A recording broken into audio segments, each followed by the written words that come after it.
Thank you very much, and I'm really happy to see here Commissar Moedas and Vela together with the good news from the Minister about the transatlantic cruise, the ambassadors, the distinguished guests. When it turns to oceans, Europe citizens have mixed and contrasting feelings. On one hand, everybody loves the sea. Peoples worship the blue waters. We all expect good quality seafood. We do enjoy the pleasure of a salty breeze, and the most engaged make an active effort to protect the ocean realm. In contrast, on the other hand, due to lack of quality information, entrepreneurs still avoid the oceans, banks are not interested in making the effort to invest in the seas, and as they do on land, and insurance companies do not want to take the risk inherent to the stochastic and less predictable maritime condition. This apparent contradiction can only be solved with dedicated information. Trustable information that is interpreted and freely shared with all interested parties is urgently needed. European research institutions, military departments, and some private companies have scattered information that, if agreed, integrated, made practically available, would immediately boost investment in the sea. There is a need to collect and organize the pieces to verify the reliability and to share the data. On a personal note, I would like to share that being from the Azores, the Atlantic was my awakening. During my life, I was lucky to be engaged in scrutinizing the vastness and the depths of the Atlantic in oceanographic ships and diving at great depths in manned submersibles of different nations. I was fortunate to live in an age where scientific cooperation had grown under the umbrella of the international law of the sea that calls for sustainable and peaceful use of the oceans. During that time, I studied and learned about marine biodiversity, connectivity, and the complex biogeochemical balances that empower the functioning of marine ecosystems. From tagged animals, I learned about the migration of whales crossing the Atlantic north to south and south to north, stopping for breeding and feeding in hotspots of productive areas. I also learned about sea turtles crossing from west to east, even entering the Mediterranean, and seabird moving across poles using continents as stepping stones. I learned about daily vertical movements of tagged mantas, rays, these slow wanderers that swim like angels and dive like devils to depths of more than 2,000 meters, unexpectedly exploring rich, deep scattering layers.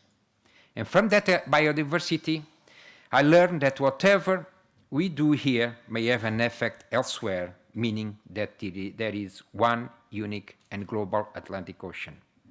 But I also learned about the fourth dimension, the change on heat, acidity, and litter over time, derived from the anthropogenic impacts of our civilization.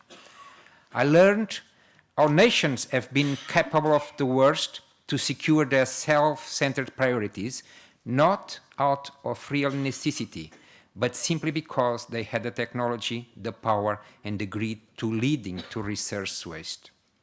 Civilization has reached a turning point, and we know it. At the stage we are today, scientific knowledge, environmental sustainability, international cooperation are key factors to rebuild healthy economies and for blue growth. The Atlantic nations must lead this global effort. The European Parliament shares the vision of the Atlantic as a resource with no inside boundaries. The European Parliament has backed up the European Commission on many matters related to marine policy and scientific knowledge. Between 2008 and 2014, the European Parliament discussed and approved the Marine Strategy Framework Directive, the Integrated Maritime Policy, the new Common Fisheries Policy, the Marine Special Planning Directive, and the Age 2020 Programme on Science, Technology and Innovation.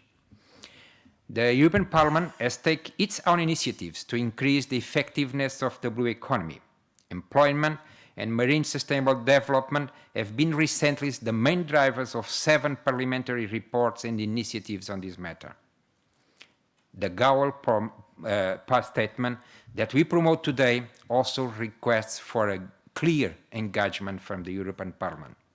Thanks to the efforts of the European Union, the United States of America, and Canada, a vision was put forward that, among others, calls for the increase of scientific knowledge about the Atlantic Ocean, the strengthening of international cooperation between the two sides of the Atlantic, the better coordination in data sharing and interoperability to enable the sustainable use of the Atlantic.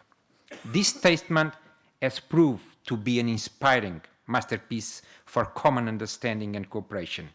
In just 2 years, it went well beyond the 3 founding parties. Bordering nations of the North and South Atlantic are now discussing how to work together towards the scientific understanding that the Atlantic, a shared resource with no inside boundaries. In finalizing, I want to highlight the stimulating role that the European Commission has been playing to advance the knowledge of our Atlantic, materializing funding under the Horizon 2020 that values and invigorates scientific research and international cooperation, fostering partnership, public understanding, and Atlantic Ocean literacy. Thank you very much and wish you a good work.